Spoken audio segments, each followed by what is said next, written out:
You raise me up so I can stand on mountains. You raise me up to walk on stormy seas. I am strong when I am on your shoulders.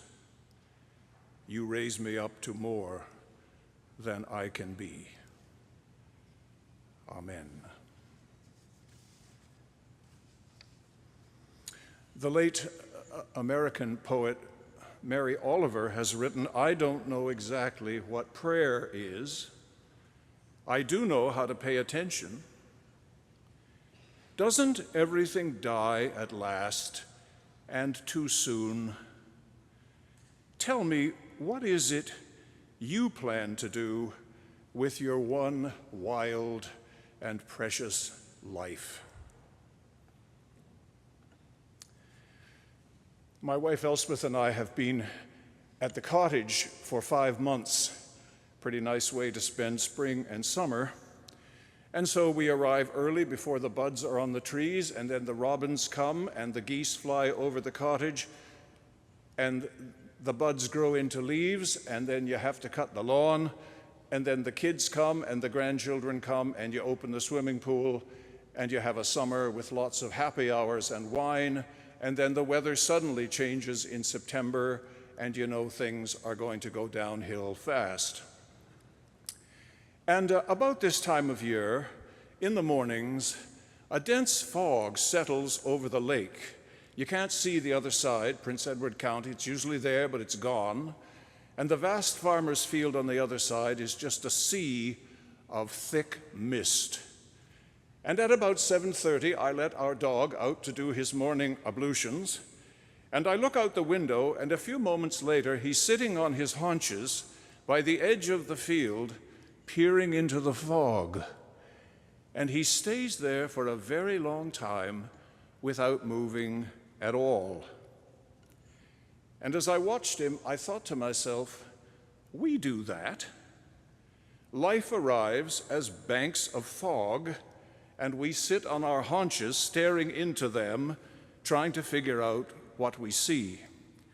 Now, we think we have a hint or clue now and then, but it's mostly a guess. You see, we are in a relationship with life.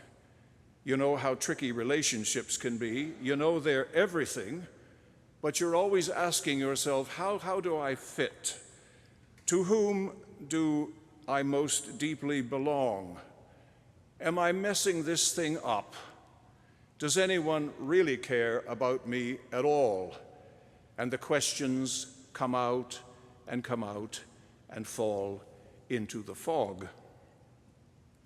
We're determined to find something to hang on to, aren't we? And so we make deals. The biblical word is covenants. We make deals with people and with our culture and with the ultimate mystery, the mighty God.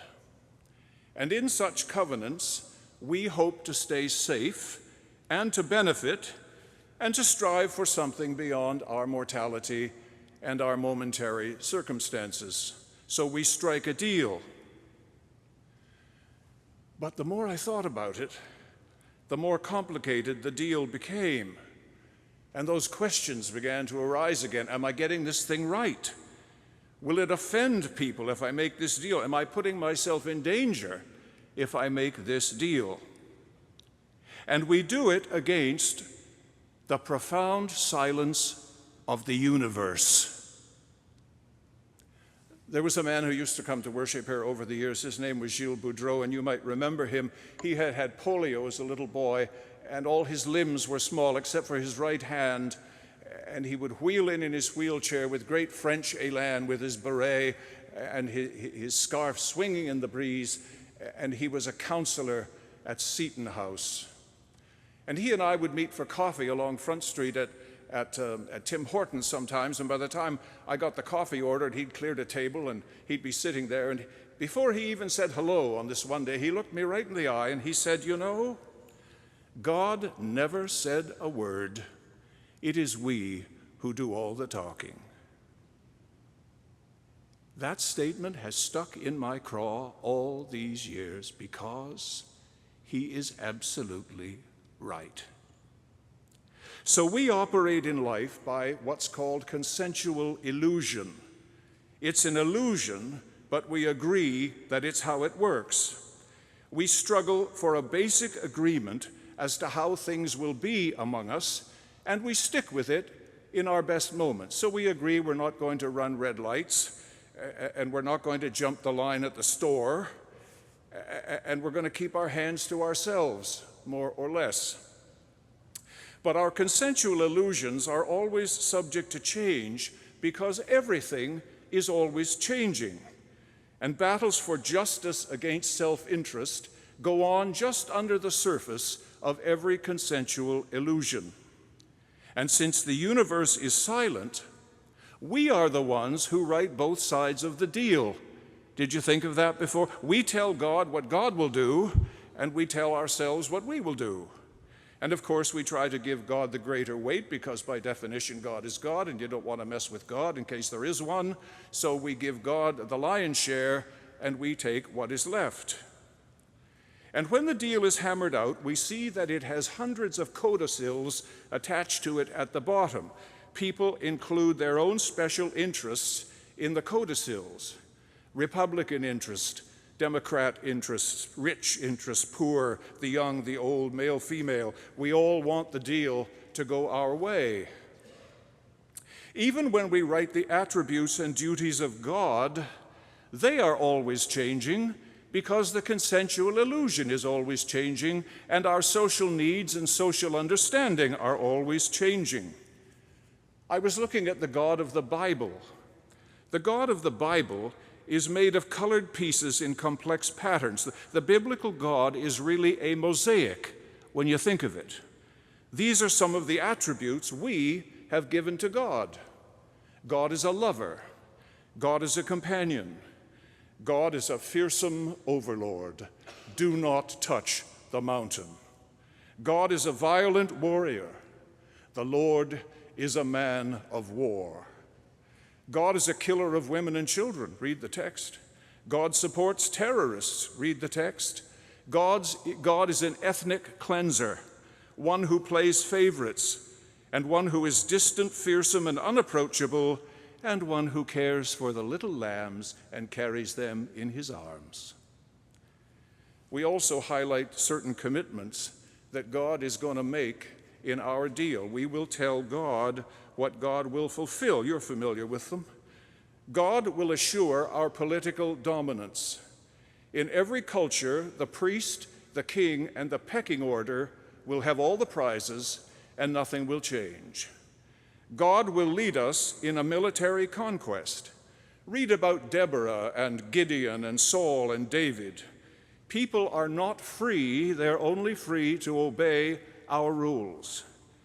God will serve my rabid self-interest. And so we smile at the deity, hide the bad stuff, and seem to agree. The heart of the relationship. We say God wants great architecture and great art in all its forms with all the trimmings, and therefore wealth and opulence and power become divine favor. So Forest Hill becomes the prize, and tent encampments become the curse. God will assure world domination, we say, for our side. In the 19th century, the Christians sang, "Christ for the world we bring, Christ to the world we sing." Just slightly arrogant, isn't it? Christian or Jewish or fascist nationalism says we are blessed by controlling everything. Oh, the deal seems so complicated. Now, there are other scattered hints and other options. Isaiah 58, for example, reads, "Is this not the fast I choose, to loose the bonds of injustice, to undo the thongs of the yoke, to let the oppressed go free, to break every yoke? Is it not to share your bread with the hungry and bring the homeless poor into your house? When you see the naked, to cover them, and not to hide yourself from your own kin." And yet we live by the trickle-down theory. All the good stuff stays with the few at the top, and these other options for justice and fair play are called the trickle-up theory, and they don't get very far off the ground. God is a spirit, says the New Testament, and those who worship him must worship him in spirit and in truth. Well, that's a bit too vague, and it's certainly too egalitarian for some, and it's way too humbling. You see, this culture believes God is the golden ring, and by God, we're going to have it. So what about the texts from this morning? Any clues about the deal there? Now, there's not much about God in the book of Ruth, but there is a whole lot about the nature of our lives. This is our existence we're reading about, deal or no deal. Famine and upheaval, illness, death, the desolation of families, difficult decisions to be made, and one rock-solid example of an abiding loyalty, the person of Ruth. Now, our response to any deal coming out of the reading of Ruth is that we are to take the high road in times of crisis. We're to support our loved ones and bring our best self to the best of every day. And Psalm 146 suggests things from our side that will help us honor the deal, and they're great things. Offer praise to God all our life. That's a good one. Balance necessary cynicism. It's good to have a bit of cynicism in life, or else you'll be played for a sucker. With adoration. Trust the things that last, reject the things that stink to high heaven. Pass the best of these along to those who look to us and who will carry the world after us. Good advice from Psalm 146. And in these things we are saying, as the psalm says, we sense God to be a vast creator, faithful to bring forth justice for the oppressed, giving food to the hungry, setting prisoners free, opening blind eyes, lifting the fallen, protecting the stranger, the orphan, and the widow. And in Mark's gospel, we end up with the deal in a nutshell, the simplest version of the two greatest life commandments. Now, Mark begins with a bit of sarcastic humor. The story that precedes it is really pretty stupid for well-educated men about which to argue. It is, of course, the story of a woman who marries a brother, and the brother dies and goes to heaven, so she marries the next brother, and he dies, and 7 brothers later, they're all dead, and the question is, who gets the woman in heaven? Well, I was thinking, if she's been married to all 7 brothers, she doesn't probably want to see any of them again. But it's really a foolish question, and Jesus in Mark's gospel calls them on it. It isn't like that at all, you foolish people, wasting your time over things that are unimportant. And then someone steps up and asks for the 2 commandments, the ones that anchor Judaism, Christianity, and Islam. The first is, God is one. Love God with your heart, soul, mind, strength. Pour yourself into doing that. And the second, love your neighbor as yourself. We are deeply one humanity. So it involves self-care and understanding and mercy and justice and forgiveness and inclusion and encouragement and safety and healing. Give people a break, give yourself a break, says the commandment.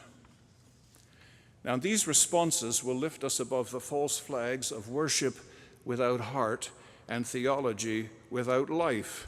It will lift us above systems that cloy us and clog us. Love God with everything and love your neighbor with everything. There are the 2 life commands. But what if God actually speaks? What if God actually gives you a moment from God's side in which God speaks? A moment of undeniable authenticity.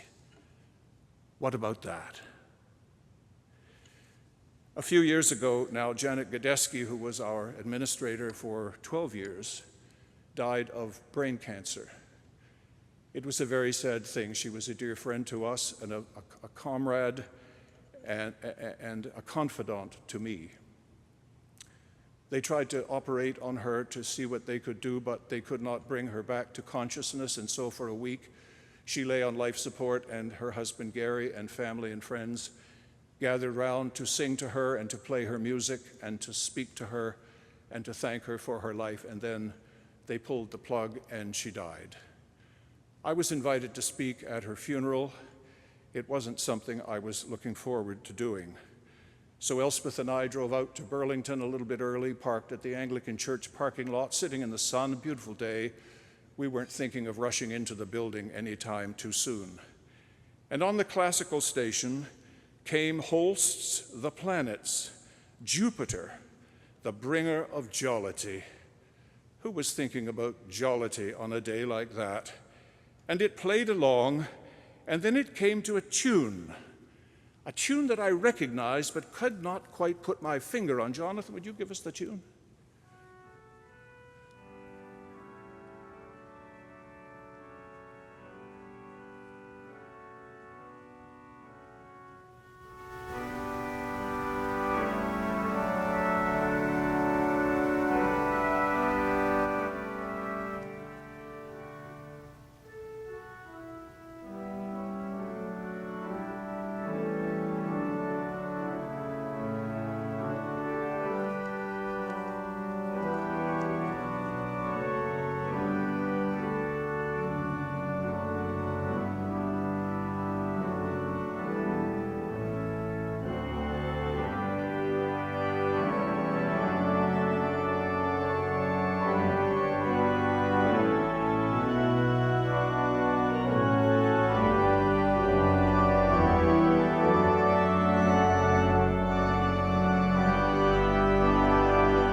I came home and sat at my desk, and I realized that that tune was in our hymn book.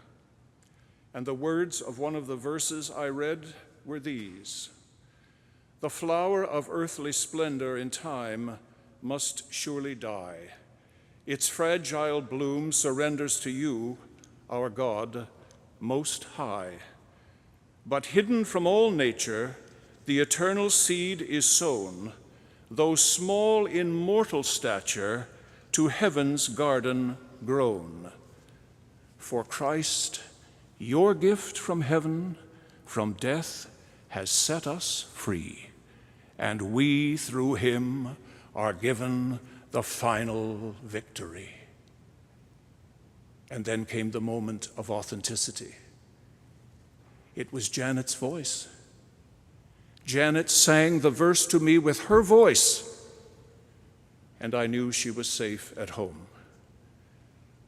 Robert Bridges, the late poet laureate of Britain, says, "I will not let thee go, I hold thee by too many bands. Thou sayest farewell, and lo, I have thee by the hands, and will not let thee go." Well, Easter Sunday came round this year, and I thought, what am I going to do? I don't go to church very often anymore. I don't really have a place anymore. And I thought, I'm going to go down to Metropolitan. I hate to intrude because you've got a great thing here and terrific staff. But I came in, and the service was spectacular.